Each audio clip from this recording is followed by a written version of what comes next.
हरे कृष्णा। आप सभी का हार्दिक स्वागत है आज श्री उपदेशामृत के सेशन में।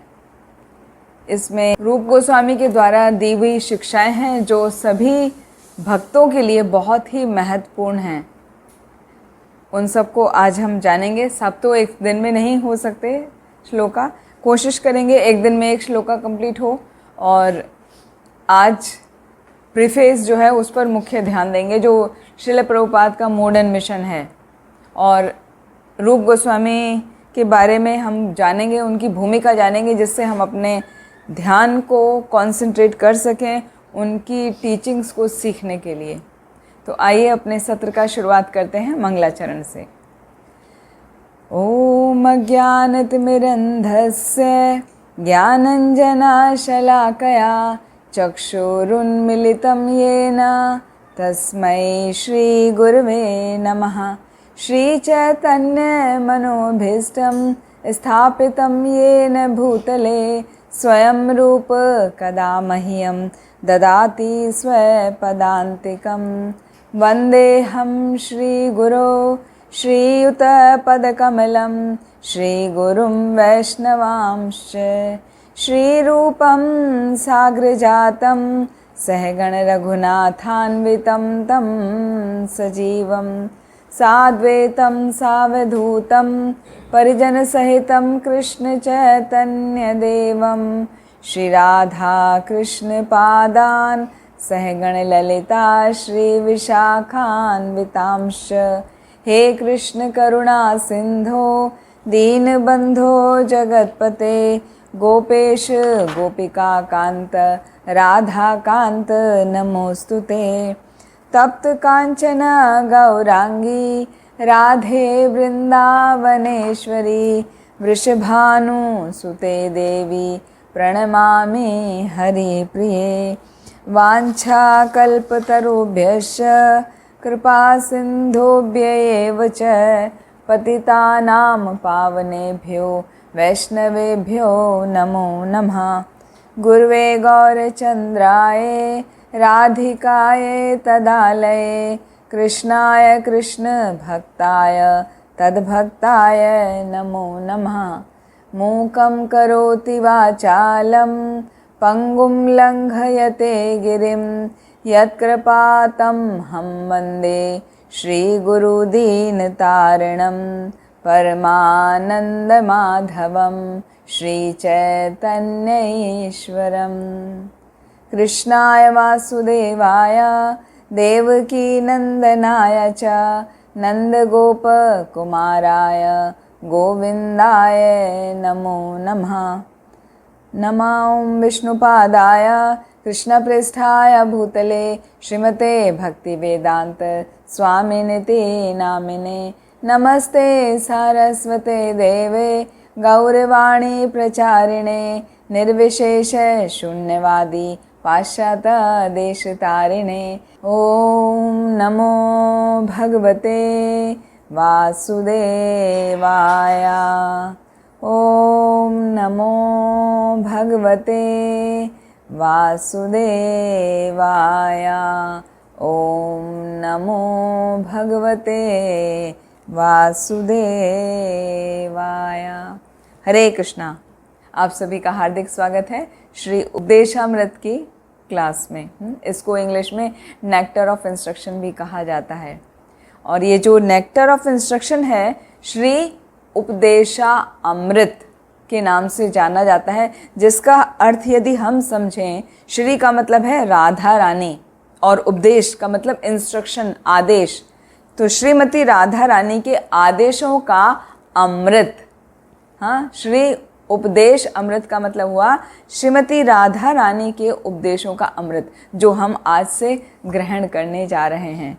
और ये जो उपदेशामृत है, अमृत का मतलब होता है अमरता प्राप्त कराने वाला, वो वस्तु जो अमरता प्राप्त कराए। तो ये जो उपदेश हैं, जो 11 श्लोकों में जिनका वर्णन किया गया है श्रील रूप गोस्वामी के द्वारा, वो हम सभी को अमरता प्राप्त कराने वाले हैं। तो अभी कोई ये पूछने लगे अमरता मतलब हमारे शरीर को कोई कष्ट नहीं होगा, हमारी मृत्यु नहीं होगी, ये वो वाली अमरता की बात नहीं हो रही है, ये स्पिरिचुअल आध्यात्मिक अमरता की बात हो रही है। आध्यात्मिक अमरता मतलब जो भक्ति का रस है उससे हम सारोबार हो जाएंगे, उसमें पूरी तरह डूब जाएंगे और भक्ति में आगे बढ़ेंगे। तो ये जो उपदेशामृत है, सबसे पहले चैतन्य महाप्रभु ने ये रूप गोस्वामी को दिया था। तो चैतन्य महाप्रभु रूप गोस्वामी से 3 बार मिले थे, 3 अलग अलग जगहों पर। सबसे पहले वो रामकेली में मिले। रूप गोस्वामी कौन है, पहले तो ये जानेंगे। रूप गोस्वामी हमारे षड गोस्वामी जो हैं उनके प्रमुख हैं, उनमें प्रमुख माने जाते हैं, और हम सभी रूपानुगा कहलाते हैं क्योंकि हम सभी रूप गोस्वामी को फॉलो करते हैं। तो क्यों फॉलो करते हैं, क्यों रूप गोस्वामी को मुख्य माना जाता है? देखा जाए तो टोटल हैं 6 गोस्वामी, इनको कहा जाता है षड गोस्वामी। तो षड गोस्वामी के नाम क्या हैं? किन्हीं को याद है तो बता सकते हैं, किसी भक्त को याद है तो? षड गोस्वामी कौन कौन है हमारे? अनम्यूट करके बोल सकते हैं।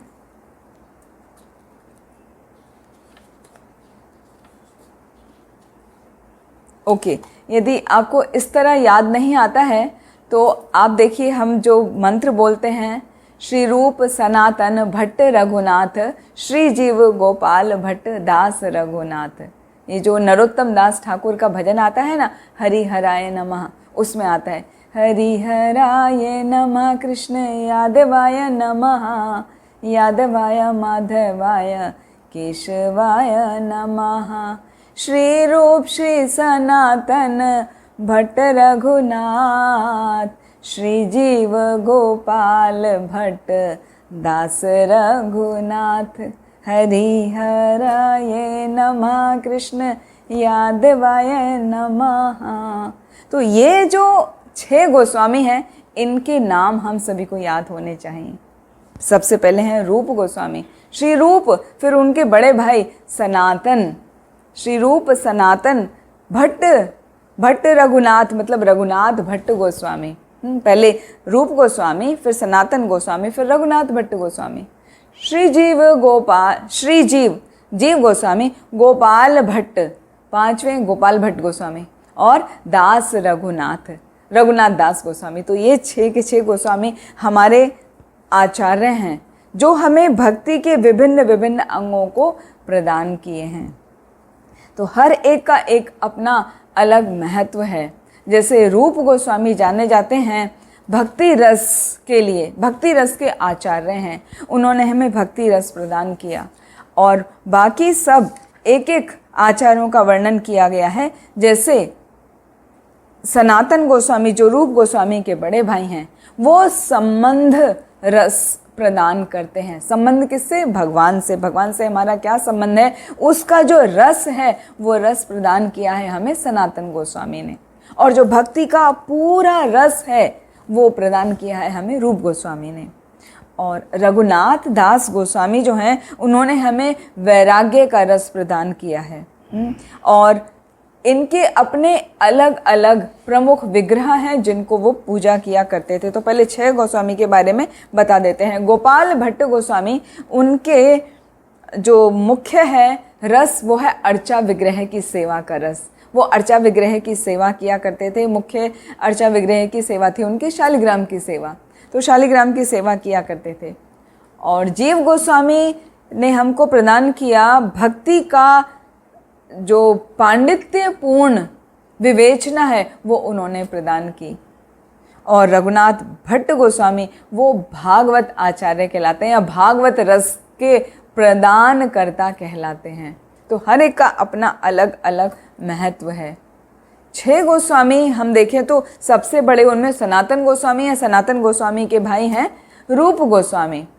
और जो एक लास्ट में नाम आता है जीव गोस्वामी, जीव गोस्वामी भाई नहीं हैं, ये सब 5 भाई हैं, लेकिन ये जो छठे जीव गोस्वामी है, जीव गोस्वामी अनुपम गोस्वामी थे रूप गोस्वामी के छोटे भाई, उनके बेटे हैं जीव गोस्वामी। तो जीव गोस्वामी इतने उन्नत थे भक्ति में, भक्ति की चर्चाओं में, भक्ति के कहें सिद्धांतों को जानने में। तो इसलिए उनका नाम 6 गोस्वामियों में आ गया। उनके भाई का नहीं आया, अनुपम गोस्वामी का नहीं आया, लेकिन उनके पुत्र का आ गया, जीव गोस्वामी का। तो इस तरह से ये 6 गोस्वामी हमारे लिए बहुत ही महत्वपूर्ण हैं। अब ये जानते हैं कि ये 6 गोस्वामी किस किस के आचार्य हैं। जैसे अभी हमने बताया किस किस रस को वो प्रदान करते हैं। रूप गोस्वामी अभिधेय के गोस्वामी हैं, है ना। सबके अलग अलग अपने अर्चा विग्रह थे जिनकी वो पूजा किया करते थे। जैसे सनातन गोस्वामी पूजा किया करते थे मदन मोहन जी की, इसीलिए उनको कहा जाता है वो संबंध के आचार्य हैं, संबंध के विग्रह हैं मदन मोहन जी, और संबंध विग्रह का रस प्रदान करने वाले सनातन गोस्वामी, उन्होंने हमें प्रदान किया। फिर उनके जो भाई रूप गोस्वामी हैं उन्होंने हमें प्रदान किया अभिधेय रस। अभिधेय का मतलब होता है जो भक्ति की प्रोसेस है, जो भक्ति का पूरा रस है, वो उन्होंने हमें प्रदान किया। और रूप गोस्वामी के मुख्य अर्चा विग्रह थे गोविंद देव जी, वो गोविंद देव जी की सेवा किया करते थे। फिर गोपीनाथ जी की पूजा करते थे रघुनाथ दास गोस्वामी। रघुनाथ दास गोस्वामी जो है वो प्रयोजन के आचार्य कहे जाते हैं। तो भक्ति में हम देखते हैं 3 मुख्य प्रोसेस हैं, 3 मुख्य बातें हैं या 3 मुख्य कैटेगरी हैं, वो हैं संबंध, अभिधेय और प्रयोजन। तो हमारा संबंध भगवान से क्या है और हमें भक्ति में करना क्या है। संबंध बना लिया, अब संबंध बना के करना क्या होता है, सेवा करनी होती है ना। जैसे हमारा किसी से संबंध बनता है, हमारा कोई फ्रेंड बनता है या हमारा नया रिलेशनशिप बन रहा है, जैसे शादी हो रही है, विवाह हो रहा है, विवाह संस्कार हो रहा है, तो उससे संबंध बना, तो संबंध का अर्थ है सेवा। तो सेवा कहलाती है अभिधेय, यानी प्रोसेस, वो पूरा हमको दिया है रूप गोस्वामी ने। और प्रयोजन, प्रयोजन कहा जाता है उसका रिजल्ट क्या निकला। आपने संबंध बनाया भगवान से संबंध बनाकर आपने उनकी सेवा की, सेवा करके आपको क्या मिला, उसका रिजल्ट क्या है ना। रिजल्ट को पहले ध्यान में रख के तब करा जाता है ना, तभी तो पूरे ध्यान पूर्वक सेवा की जाती है। तो वो संबंध के बाद अभिधेय, और अभिधेय के बाद जो प्रयोजन है, प्रयोजन हमें प्रदान करते हैं रघुनाथ दास गोस्वामी। और ये सब जो आचार्य हैं उनमें है रूप गोस्वामी मुख्य। अभी ये बात, एक प्रश्न यहाँ पर आ सकता है कि रूप गोस्वामी ही मुख्य क्यों हैं। उनमें से तो सबसे बड़े भाई सनातन गोस्वामी हैं, तो सनातन गोस्वामी को हम क्यों नहीं फॉलो करते, हम रूपानुग क्यों कहलाते हैं। ये प्रश्न कई बार पूछा जाता है भक्ति शास्त्री में भी, भक्ति शास्त्री के क्वेश्चन पेपर में भी, और जनरली भी हम सभी को पता होना चाहिए कि हम रूपानुग क्यों कहलाते हैं। तो इसका बड़ा ही गूढ़ उत्तर है कि जो रूप गोस्वामी हैं वास्तव में वो ब्रज लीला में रूप मंजरी के नाम से जाने जाते हैं।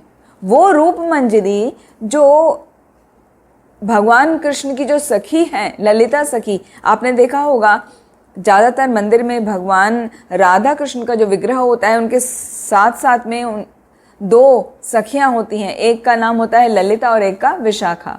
तो ललिता हमेशा होती हैं कृष्ण की साइड में और विशाखा होती है हमेशा राधा रानी की साइड में, है ना। ये आपने सभी ने देखा होगा, अपने मंदिर में भी मदन मोहन जी के साथ में ललिता विशाखा आने वाली हैं।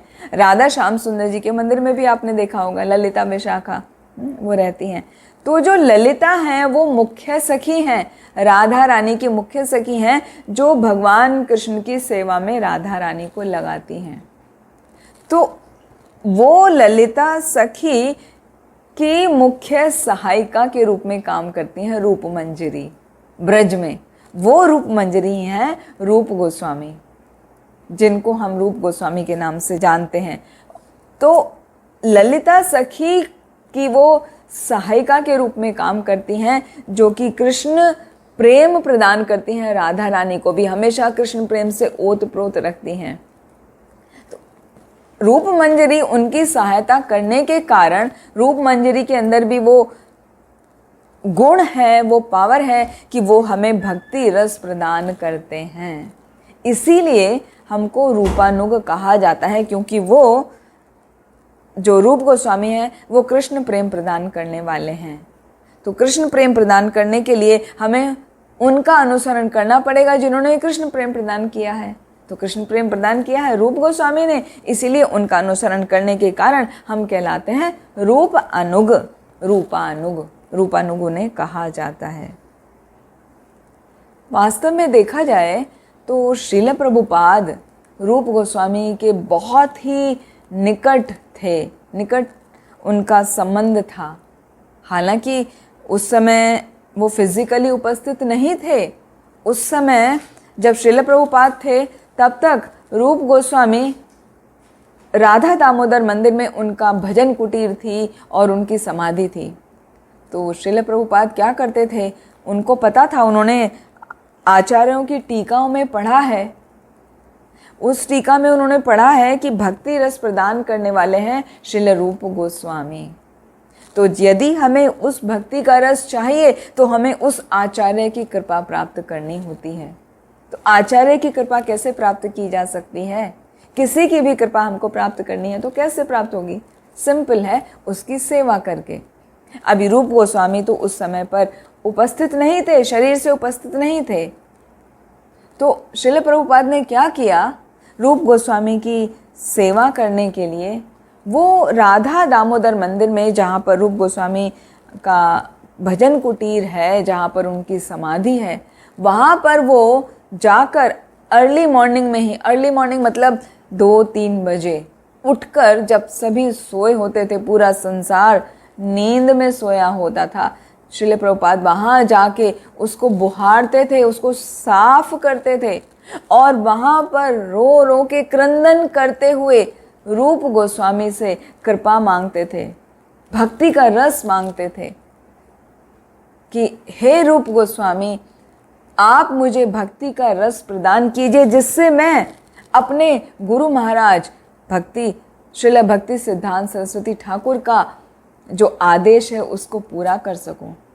श्रील भक्ति सिद्धांत सरस्वती ठाकुर ने प्रभुपाद को आदेश दिया था कि तुम पाश्चात्य देश में जाओ और भक्ति का वितरण करो, भक्ति का भाव सबके अंदर जगाओ, ग्रंथों का वितरण करो, ग्रंथों को लिखो।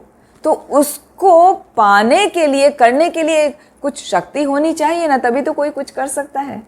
तो वो शक्ति कहाँ से आई श्रील प्रभुपाद के अंदर? उसके लिए उन्होंने बहुत तपस्या की, बहुत साधना की।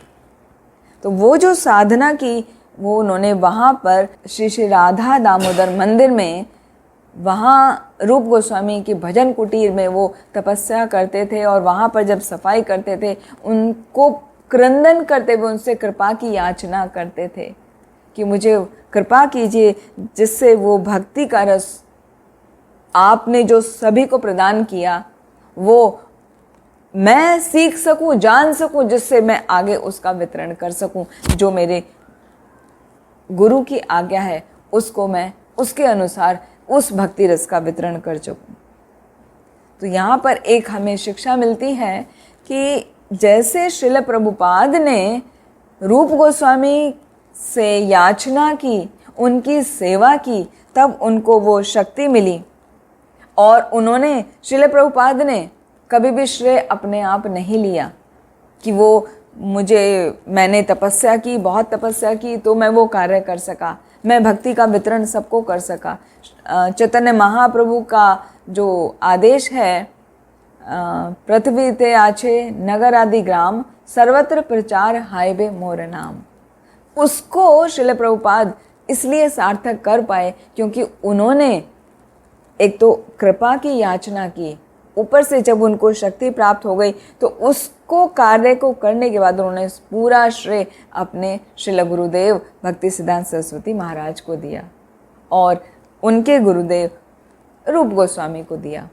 तो यहाँ पर हमें सीखने को मिलता है कि जब भी हम अध्यात्म में उन्नति करते हैं तो उसका श्रेय अपनी तपस्या पे, अपने प्रयास को नहीं देना चाहिए।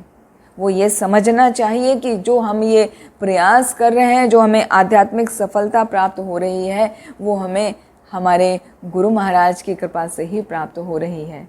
वो हम पर कृपा करते हैं तभी हम इस योग्य बन पाते हैं कि भक्ति के रस को समझ सकें, उसका पालन कर सकें, उसका वितरण कर सकें। अन्यथा ये शक्ति किसी के अंदर भी नहीं होती है, ये सिर्फ और सिर्फ आचरणों के द्वारा प्रदत्त की जाती है। भगवान कृपा करते हैं, लेकिन वो कृपा का जो प्राकट्य है वो गुरु की कृपा के ही द्वारा हो पाता है, अन्यथा वो प्रकट नहीं हो पाती। तो हम जो ये उपदेशामृत का अध्ययन करने जा रहे हैं, इसकी टीका भक्ति विनोद ठाकुर ने भी की है, श्रील भक्ति सिद्धांत सरस्वती महाराज ने भी की है और प्रभुपाद ने भी की है। तो ये 3 आचार्यों की मुख्य टीका हम इसमें पढ़ते हैं। तो जो भक्ति विनोद ठाकुर हैं, उन्होंने जो टीका की थी उसका नाम है पीयूष वर्षिणी टीका। वो उपदेशामृत की ही टीका है। पीयूष कहते हैं अमृत को, तो उन्होंने जो उपदेशामृत की टीका की वो पीयूष वर्षिणी टीका के नाम से है। और भक्ति सिद्धांत सरस्वती महाराज ने जो इसकी टीका करी वो अनुवृत्ति टीका के नाम से जानी जाती है। और श्रील प्रभुपाद का तो ये है ही उपदेशामृत, उन्होंने इसका नाम उपदेशामृत दिया। तो हम उसका अध्ययन करेंगे। रूप गोस्वामी से चैतन्य महाप्रभु 3 बार मिले। चैतन्य महाप्रभु का जन्म हुआ था सन 1489 में, 1489 में।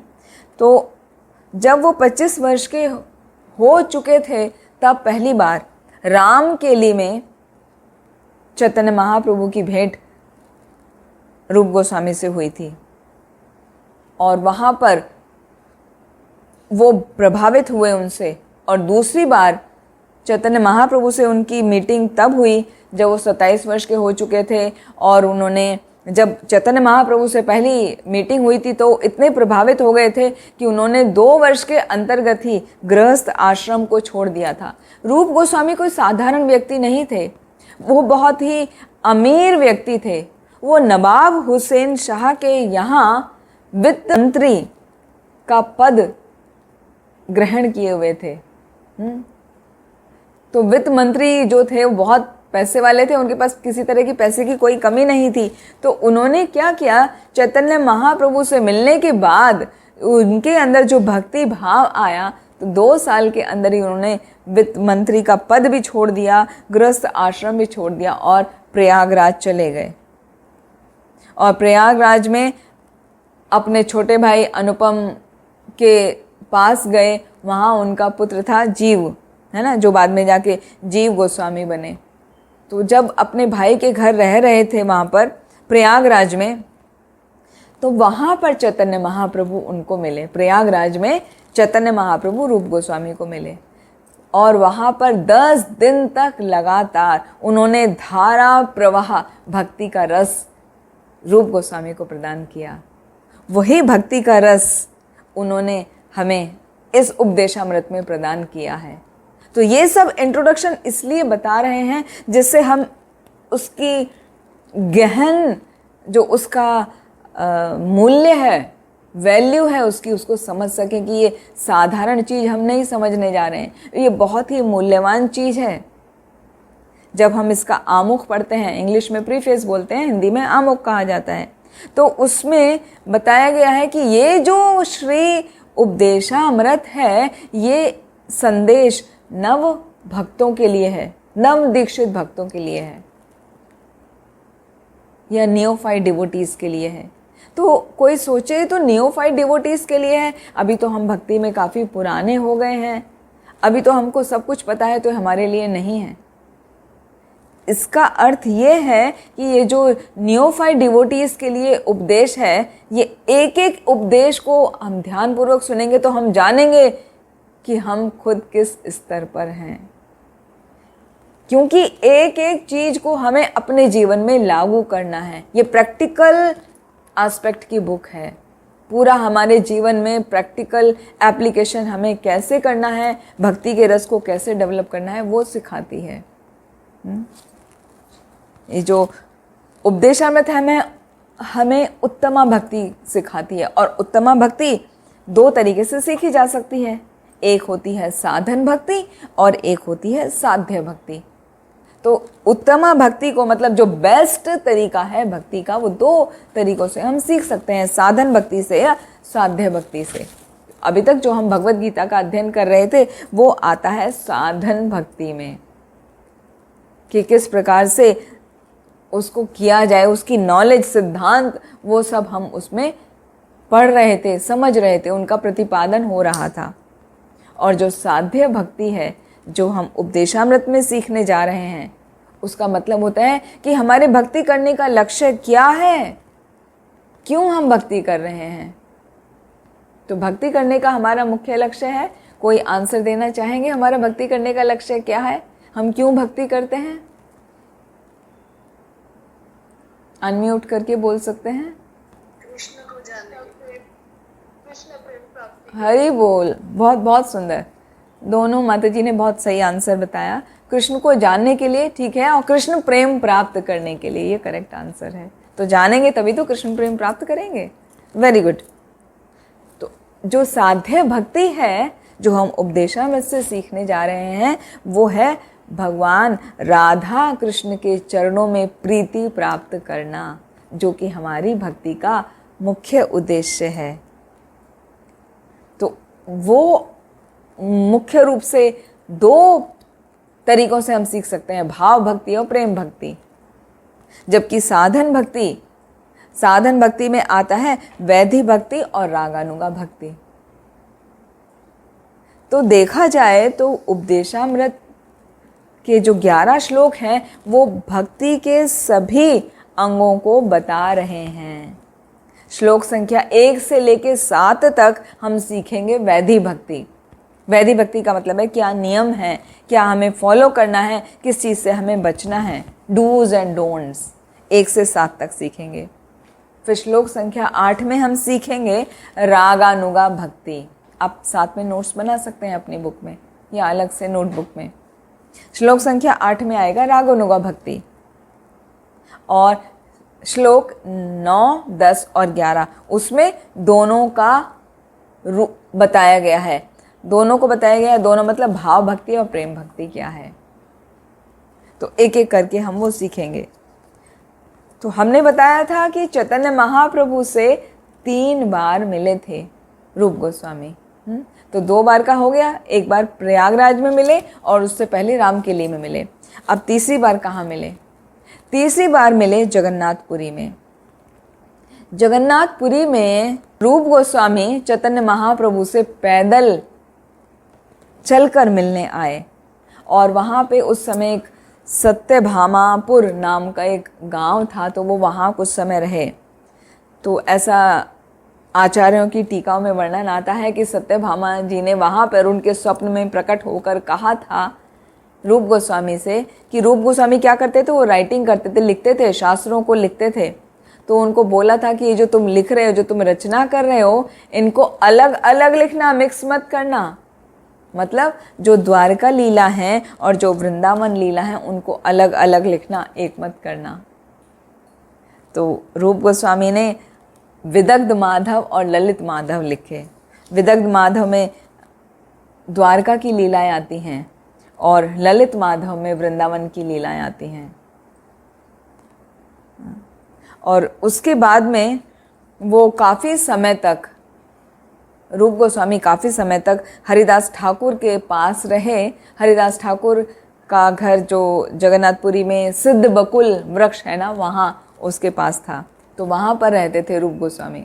वहाँ पर रहकर उन्होंने इन सभी रचनाओं का वर्णन किया।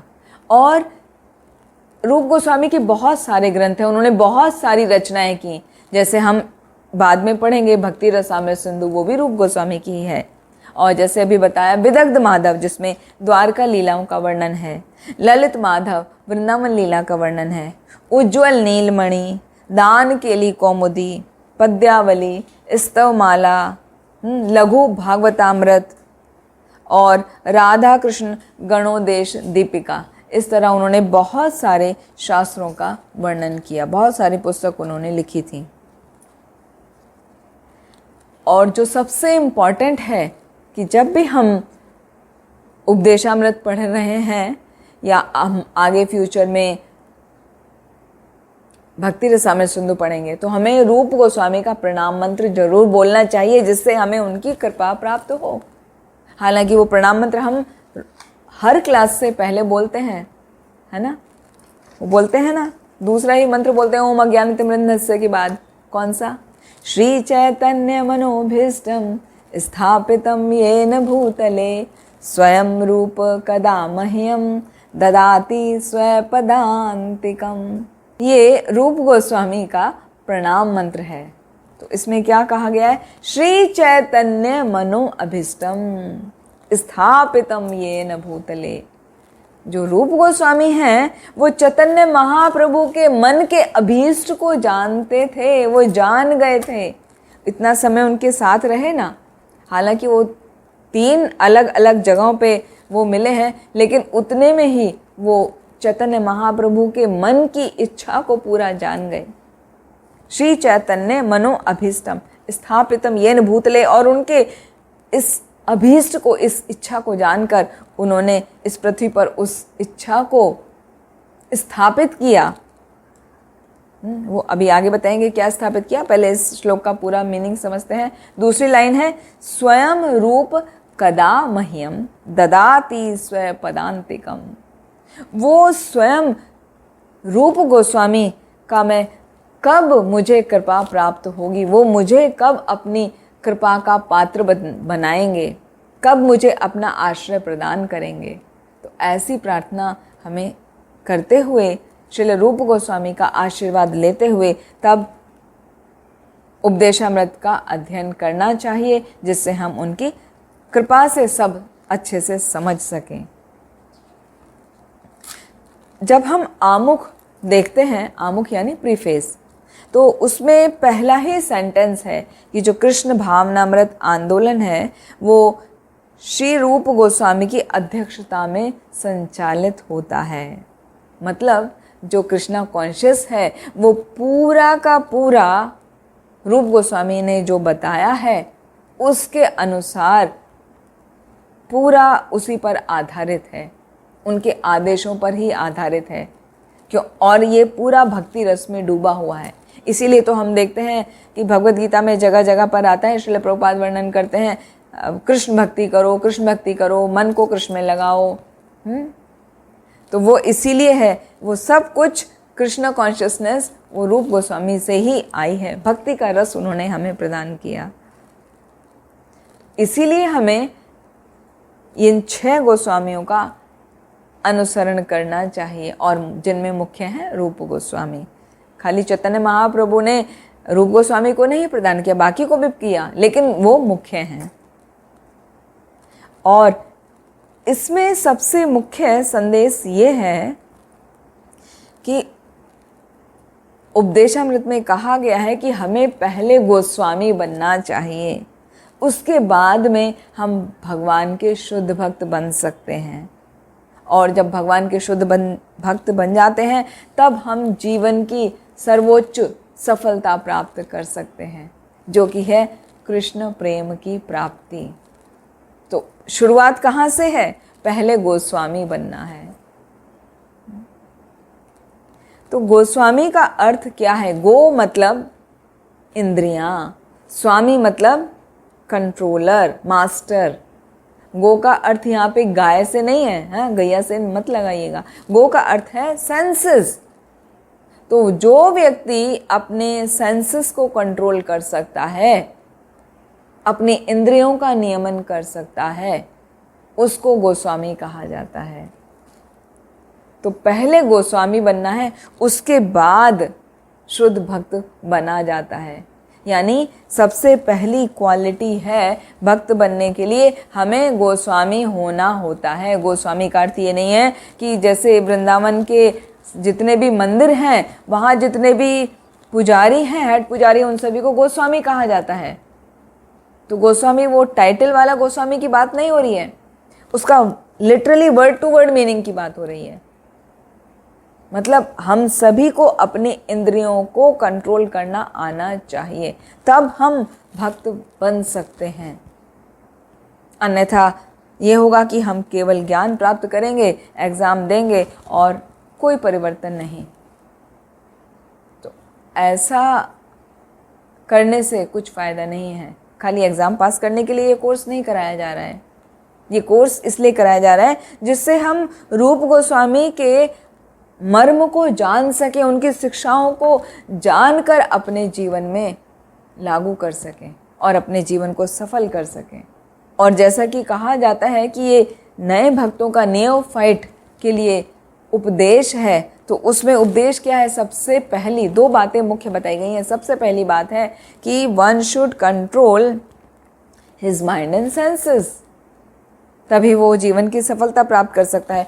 और दूसरा, यदि किसी को कृष्णा कॉन्शियस में प्रगति करनी है तो वो प्रगति, जो वो फॉलोअर है जो प्रगति करना चाह रहा है, उसकी मनोवृत्ति पर निर्भर करती है। मनोवृत्ति कहते हैं एटीट्यूड को। तो यदि कोई कृष्णा कॉन्शियसनेस में आगे प्रगति करना चाह रहा है तो वो उसके एटीट्यूड पर निर्भर करती है। खाली शिक्षा ही लेना काफ़ी नहीं होता। तो एटीट्यूड का मतलब क्या है? क्या होना चाहिए? मनोवृत्ति किस प्रकार की होनी चाहिए? तो मनोवृत्ति का अर्थ यहाँ पर है कि हमें अपने सेंसेस को भोगों की तरफ से हटाकर भगवान की सेवा में लगाना है। भोग वृत्ति का त्याग करके भगवान के तरफ सेवा की मनोवृत्ति को बढ़ाना है, वो एटीट्यूड बढ़ाना है। और दूसरी बात कि अपने आप को दास अनुदास, दासानुदास वो समझने की चेष्टा करनी चाहिए। जैसे भूत शुद्ध मंत्र जो है, भूत शुद्धि मंत्र, उसमें आता है ना हम विप्रो न च नरपतिर, ना हम वैश्यो न शूद्रो, ना हम वर्णी न च गृहपतिर, नो वनस्तो यतिर्वा, किंतु प्रोद्या निखिल परमानंद पूर्णामृताब्धे, गोपिर भरतु पद कमल योर, दास दास अनुदास। तो इसका जो वर्ड है ना, दास दास दासानुदास, उसका भी अनुदास, तो वो होना अत्यंत आवश्यक है। हमारी मनोवृत्ति ऐसी होनी चाहिए कि हम अपने आप को दूसरे भक्त का, दूसरे वैष्णव का दास समझें। तो वो समझते हुए जब हम सेवा में लगते हैं तो हम भक्ति में तेजी से प्रगति करते हैं। तो सबसे पहली बात है, हमें अपने मन पे और इंद्रियों पर कंट्रोल होना चाहिए। और दूसरा, हमारा सर्विस एटीट्यूड होना चाहिए वैष्णवों के प्रति और भगवान की सेवा में लगने के प्रति सर्विस एटीट्यूड होना चाहिए। और इसका सपोर्टिव है वो कब होगा? ये दोनों बातें तब होंगी जब हम चैतन्य महाप्रभु के जो 8 का शिक्षाष्टक है ना, उसका तीसरे मंत्र को फॉलो करेंगे। और तीसरा मंत्र क्या है? तृणाद अपि सुनीचेना, तरोर अपि सहिष्णुना, अमानिना मान देना, कीर्तनया सदा हरि। यदि हमें अपने माइंड को कंट्रोल करना है, सेंसेस को कंट्रोल करना है, पहली बात हमें अपने एटीट्यूड को सर्विस एटीट्यूड में बदलना है। तो उसके लिए जरूरी है कि हमें तृणादपि सुनीचेना होना है और तरोरिव सहिष्णुना होना है। अमानिना मान देना होना है, मतलब हमें अपने मान की इच्छा न करते हुए दूसरे को मान प्रदान करना है। और तृण के समान हमें विनम्र होना चाहिए, तभी हम भक्ति के रस में डूब सकते हैं, भक्ति करना सीख सकते हैं। तो हमें बहुत ही सावधानी पूर्वक इसको समझना है। नरोत्तम दास ठाकुर ने गाया है, रूप रघुनाथ पदे हई बेआकुति, कबे हम बुझा बसे युगल परीति। कि जब मैं गोस्वामियों द्वारा प्रदत्त साहित्य को समझने के लिए उत्सुक हो जाऊंगा, तभी मैं राधा कृष्ण के दिव्य प्रेम व्यवहार को समझने में समर्थ हो सकूंगा। आचार्य भी यही कहते हैं कि यदि भगवान को समझना है, भगवान के प्रेम रस को समझना है, भक्ति के रस को समझना है, तो हमें गोस्वामियों द्वारा प्रदत्त जो साहित्य है उसको समझने के लिए उत्सुक होना चाहिए, तभी हम उसको अच्छे से समझ सकते हैं। बाकी हमने आमुख के सभी पॉइंट कवर कर लिए हैं। हाँ, यहाँ पर एक बात इम्पोर्टेंट बताना चाहते हैं कि चैतन्य महाप्रभु ने सभी जो गोस्वामी हैं, षड गोस्वामी, उनको मुख्य कार्य प्रदान किए थे। ये प्रभुपाद के मूड अन्वेषण में भी आता है, इसलिए यहाँ पर इसका वर्णन किया जा रहा है। वो क्या कार्य थे? सबसे पहला कार्य चैतन्य महाप्रभु ने षड गोस्वामी इसको दिया था कि सभी शास्त्रों का विचार करके उन पर टिप्पणी आदि करो। हाँ? नाना शास्त्र विचारणे के निपुणो सद्धर्म संस्थापको लोकानां हितकारिणो त्रिभुवने मान्यो शरण्याकरो राधा कृष्ण पदारविंद भजना आनंदेन मत्तालिको वंदे रूप सनातनो रघुयुगो श्रीजीव गोपाल को।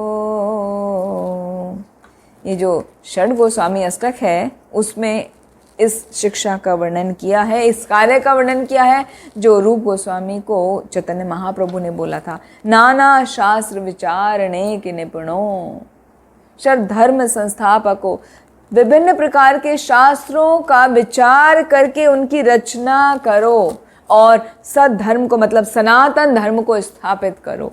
ये पहला कार्य उन्हें दिया था। वो किस लिए करना है? सभी लोगों के हित के लिए। लोकानाम हितकारिणो त्रिभुवने मान्यो शरण्या करो। और दूसरा कार्य उनको बताया कि भगवान कृष्ण की जो लीला स्थली हैं उन सभी का प्राकट्य कराओ, वापस से उनको सर्च करो, ढूंढो कहाँ कहाँ पर हैं, क्योंकि भगवान कृष्ण आए थे 5000 वर्ष पूर्व और ये आए हैं 500 वर्ष पूर्व, रूप गोस्वामी। तो तब तक वो सब विलुप्त होने लगी थी, जितने भी प्राकट्य स्थल थे, भगवान के लीला स्थली थी, तो वो उनको प्रकट करना है, उनको ढूंढना है। हालांकि इस कार्य में, रूप गोस्वामी के इस कार्य में जो भगवान कृष्ण के प्रपौत्र हैं ब्रजनाभ, उन्होंने हेल्प की थी, उन्होंने उनको मदद की थी, तब वो अच्छे से फिर सब ढूंढ पाए थे। और तीसरा कार्य, मुख्य कार्य दिया कि अर्चा विग्रह की स्थापना करो और अर्चा विग्रह की स्थापना करके उनकी सेवा करो। तो हम देखते हैं कि अभी भी ये बातें, ये शिक्षाओं का पालन किया जा रहा है। आज की डेट में भी जितने भी कह सकते हैं कि उच्च अधिकारी हैं, उच्च अधिकारी वैष्णव जो हैं, जो हाईली क्वालिफाइड हैं, वो विभिन्न प्रकार के शास्त्रों की रचना करते हैं, साहित्यों का रचना करते हैं, भगवान की अर्चा विग्रह की स्थापना करते हैं। मंदिरों में विभिन्न अर्चा विग्रहों की स्थापना की जाती है और उनकी सेवा की जाती है। और अभी लीला स्थलियों का प्राकट्यकरण नहीं हो रहा है, लेकिन ये कहा जाता है कि सभी भक्तों को विभिन्न लीला स्थलियों पर जाकर दर्शन लेना चाहिए, भगवान की कृपा को प्राप्त करना चाहिए। तो जो विभिन्न लीला स्थलियाँ हैं उनमें मुख्य है वृंदावन, और वृंदावन में जो मुख्य मंदिर हैं, देवालय कहा जाता है, वो 7 मुख्य हैं। तो हम सभी को ये कोशिश करनी चाहिए कि जब भी हम वृंदावन दर्शन को जाएं तो उन 7 मुख्य अर्चा विग्रहों का दर्शन जरूर लें। तो वो क्या है और किस किस ने उनकी स्थापना की? सबसे पहले मदन मोहन मंदिर, राधा मदन मोहन मंदिर, इसकी स्थापना करी थी सनातन गोस्वामी ने, जो है हमारे संबंध विग्रह के आचार्य हैं, संबंध सिखाते हैं हमें भगवान से। फिर दूसरा मंदिर है राधा गोविंद देव जी का मंदिर। राधा गोविंद देव जी की स्थापना की रूप गोस्वामी ने। तीसरा मुख्य मंदिर आता है राधा दामोदर मंदिर। राधा दामोदर मंदिर की स्थापना की थी जीव गोस्वामी ने। चौथा है राधा रमण मंदिर, जिसकी स्थापना गोपाल भट्ट गोस्वामी ने की थी। तो राधा रमण, मेरो राधा रमण गिरधारी, तो वो गोपाल भट्ट जी ने वहाँ स्थापना की थी। पांचवा मुख्य मंदिर है राधा गोपीनाथ, और राधा गोपीनाथ की स्थापना करी थी मधु पंडित ने। और मधु पंडित चैतन्य महाप्रभु के साथ में पार्षद है ना, गदाधर पंडित के प्रमुख शिष्य थे मधु पंडित, उन्होंने स्थापना की थी राधा गोपीनाथ की। और छठा मंदिर है राधा गोकुलानंदन, इसकी स्थापना की थी रघुनाथ गोस्वामी ने। और सातवां प्रमुख मंदिर है श्याम सुंदर मंदिर, राधा श्याम सुंदर मंदिर। राधा श्याम सुंदर मंदिर ये इस्कॉन वाला नहीं, इस्कॉन का मंदिर जो है वो कृष्ण बलराम मंदिर के नाम से विख्यात है। ये जो श्याम सुंदर मंदिर की बात आ रही है, राधा श्याम सुंदर मंदिर, इसकी स्थापना की थी श्यामानंद ने, श्यामानंद जी ने, उन्होंने स्थापना की थी। तो ये 7 मुख्य देवालय हैं वृंदावन के, तो हम सभी को वहाँ पर जाकर दर्शन जरूर लेना चाहिए। अब हम देखते हैं कि ये जो हम पूरा शिक्षा सीखने जा रहे हैं, जो रूप गोस्वामी के द्वारा प्रदान की गई है, वो हमारे क्या है, प्रमुख शिक्षा गुरु हैं। और श्रील प्रभुपाद भी हमारे शिक्षा गुरु हैं। वो तो पूर्व प्रतिष्ठित शिक्षा गुरु के नाम से जाने जाते हैं श्रील प्रभुपाद। तो वो हमें फॉलो करना चाहिए, क्योंकि शिक्षा गुरु हमें सिखाता है कि भगवान कृष्ण की सेवा किस प्रकार की जाए, प्रोसेस क्या है, ये कार्य होता है शिक्षा गुरु का। जबकि दीक्षा गुरु हमें भगवान से हमारा संबंध ज्ञान सिखाकर हमारा संबंध भगवान से जोड़ते हैं, दीक्षा देके हमारा संबंध भगवान से जोड़ते हैं। तो ये अंतर है दीक्षा और शिक्षा गुरु में। जबकि दोनों ही समान रूप से उनका आदर करना चाहिए, समान ही वो शिक्षा प्रदान करते हैं, लेकिन मुख्य अंतर यही है कि दीक्षा गुरु भगवान से हमारा संबंध जोड़ देते हैं, संबंध ज्ञान सिखाते हैं, दीक्षा देकर हमारा संबंध जोड़ते हैं। जबकि शिक्षा गुरु जो हैं हमें सेवा करने का साधन सिखाते हैं कि सेवा कैसे की जाए विभिन्न प्रकार से।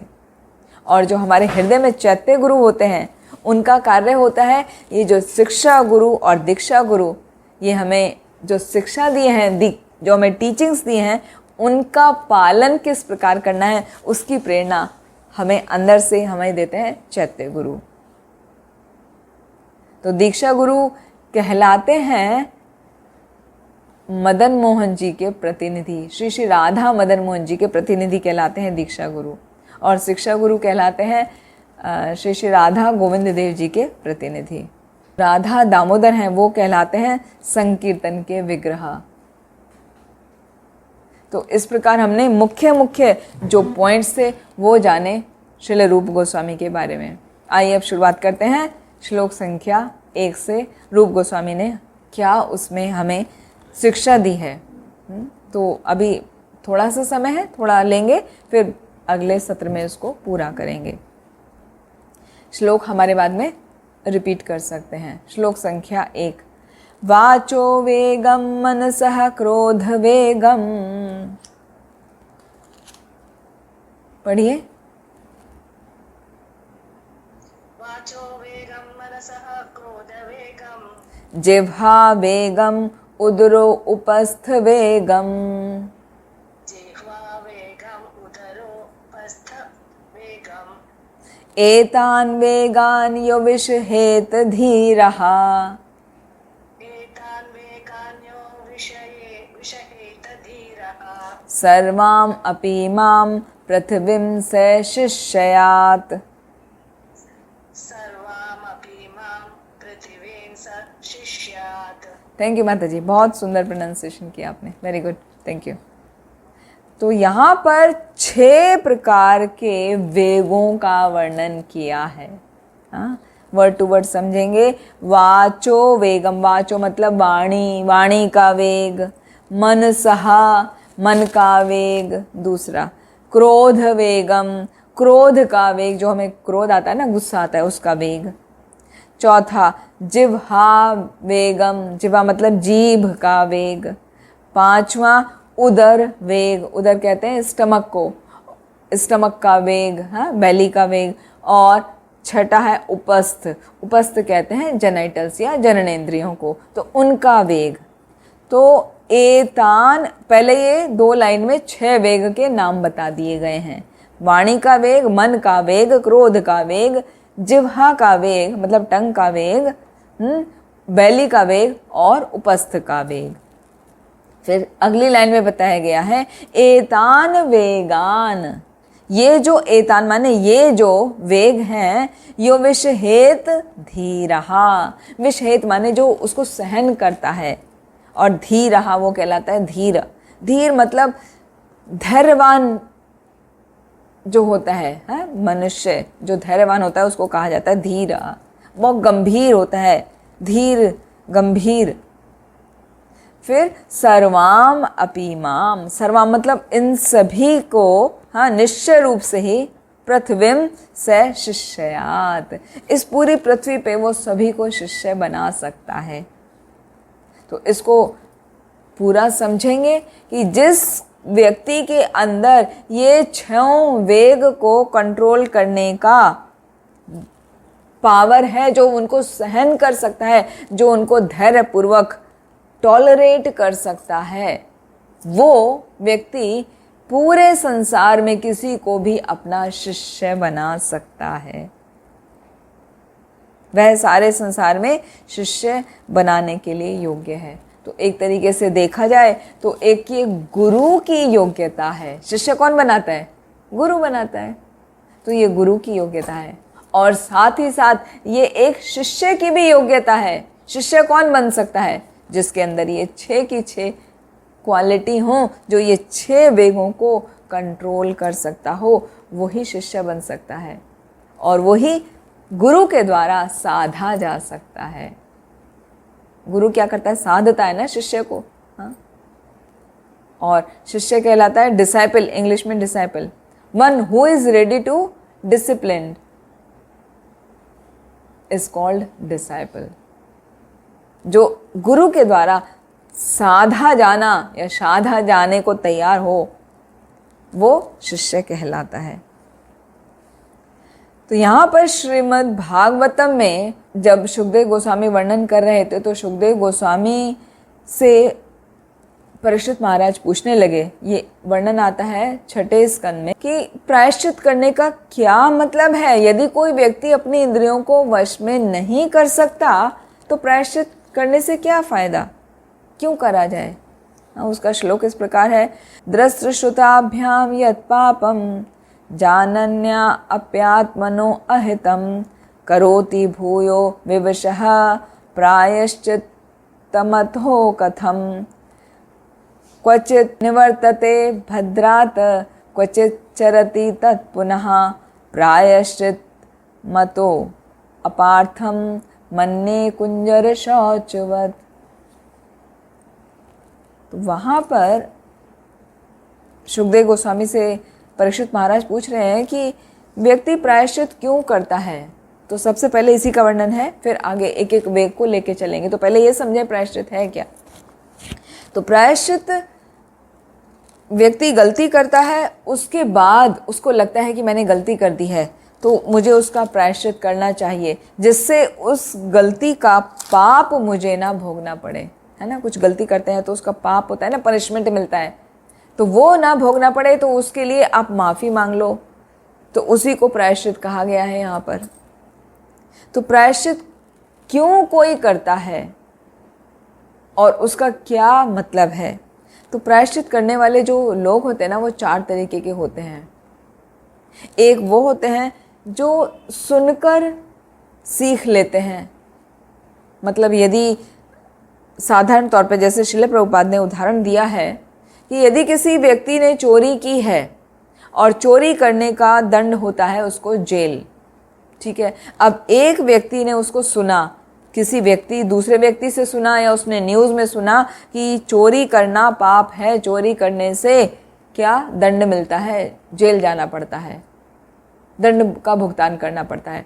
तो वो व्यक्ति होता है जो सुनकर सीख गया, दूसरे से सुना उसने या न्यूज़ में सुना, वो सीख गया। दूसरा वो व्यक्ति होता है जो देखकर सीखता है, सुनकर नहीं मान रहा है, हाँ कि ठीक है होता होगा, नहीं, अभी अपनी आंखों से देखेगा कि अच्छा उसके सामने किसी ने चोरी करी, पुलिस पकड़ के लेके जा रही है, उसको दंड दे रही है, तो उसने सीखा अरे चोरी करने से ऐसा होता है, तो वो कम बुद्धिमान है।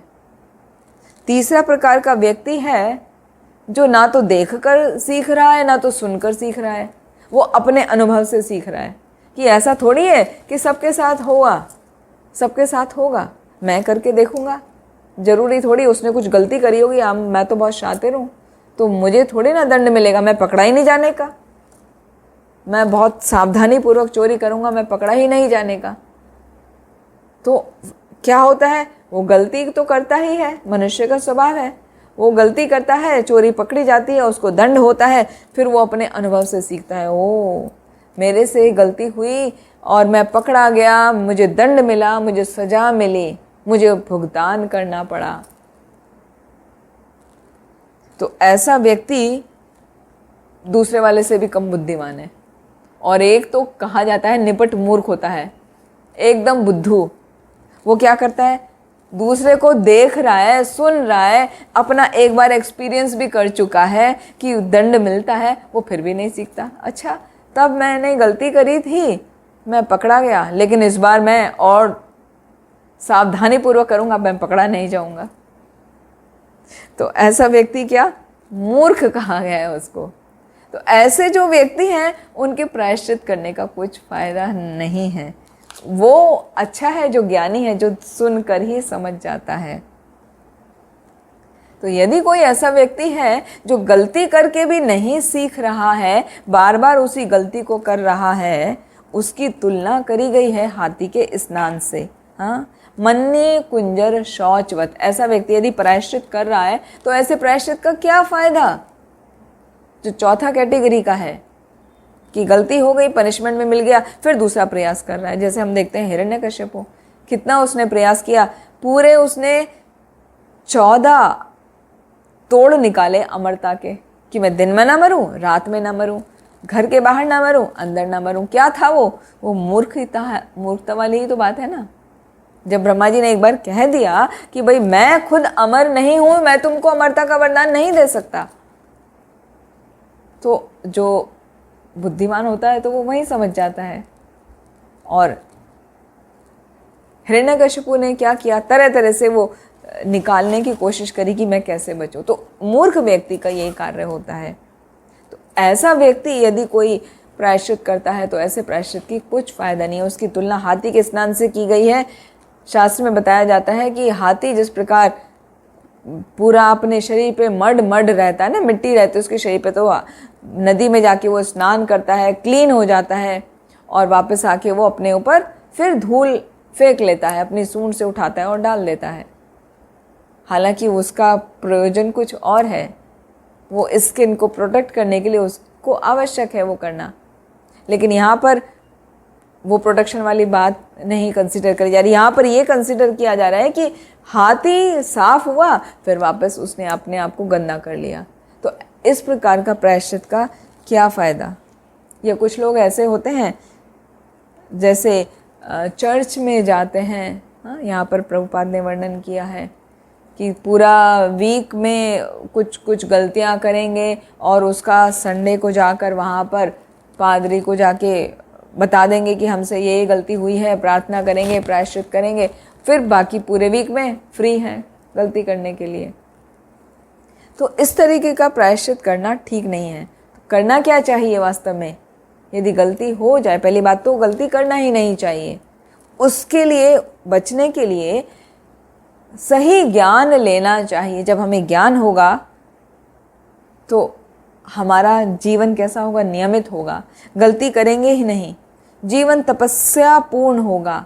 जिस प्रकार इस बॉडी को स्वच्छ रखने के लिए स्नान किया जाता है, इसी प्रकार हमें पाप रहित होने के लिए हमें ज्ञान की प्राप्ति करनी होती है।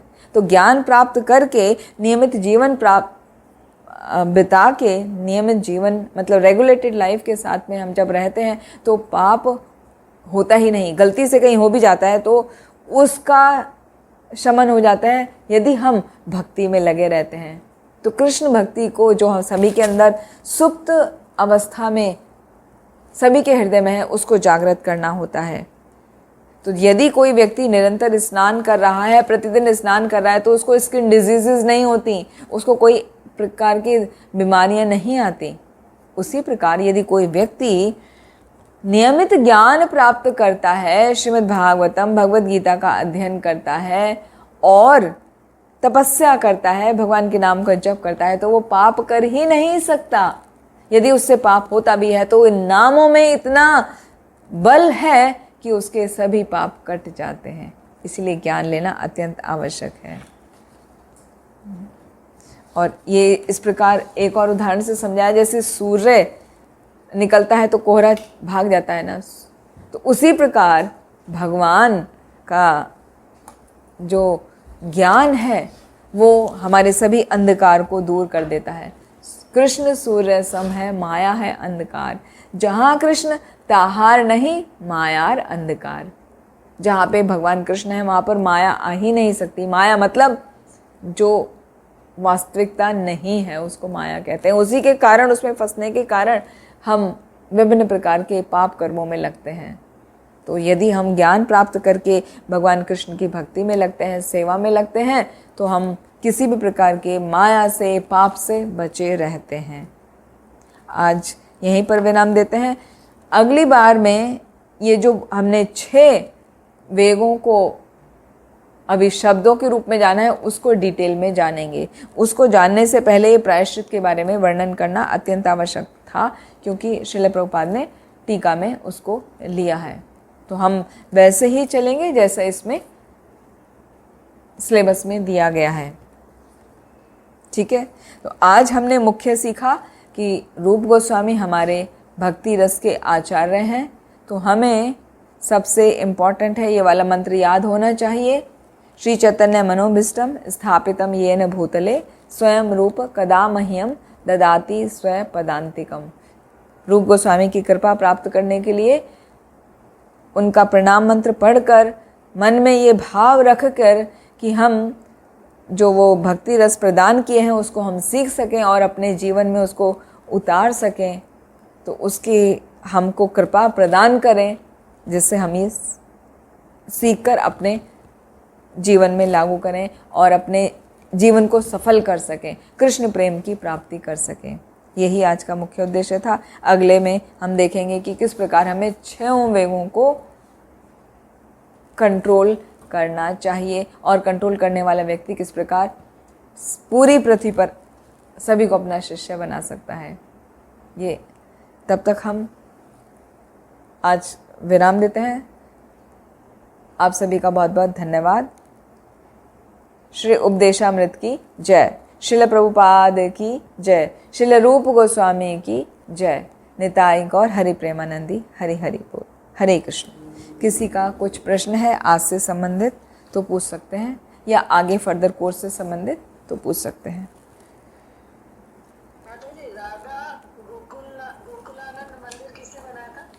राधा गोकुलानंद मंदिर बनाया था रघुनाथ गोस्वामी ने।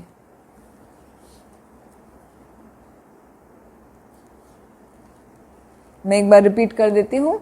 मदन मोहन जी मंदिर सनातन गोस्वामी ने, गोविंद देव जी का मंदिर रूप गोस्वामी ने, राधा दामोदर मंदिर जीव गोस्वामी ने, राधा रमण मंदिर गोपाल भट्ट गोस्वामी ने, गोपीनाथ राधा गोपीनाथ जी का मंदिर मधु पंडित ने, राधा गोकुलानंद रघुनाथ गोस्वामी ने, रघुनाथ दास गोस्वामी, और राधा श्याम सुंदर जी का मंदिर श्यामानंद पंडित ने। ठीक है, तो हमको कोशिश करना चाहिए जब भी जाएं ये सभी का दर्शन करें, उनका आशीर्वाद लें। और एक प्रश्न माता जी। जी बोलिए। दीक्षा गुरु भगवान से हमें जोड़ देते हैं। हाँ जी। और शिक्षा गुरु हमें भगवान की सेवा करने का साधन सिखाते हैं। ये उनका मुख्य अंतर है। दोनों को समान रूप से ही देखना चाहिए, क्योंकि दोनों ही आदर के योग्य हैं और दोनों ही हमें शिक्षा प्रदान करते हैं पूर्ण रूप से कृष्ण के बारे में।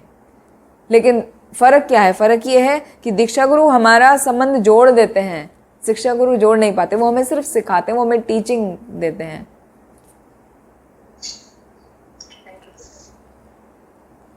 हरे कृष्ण।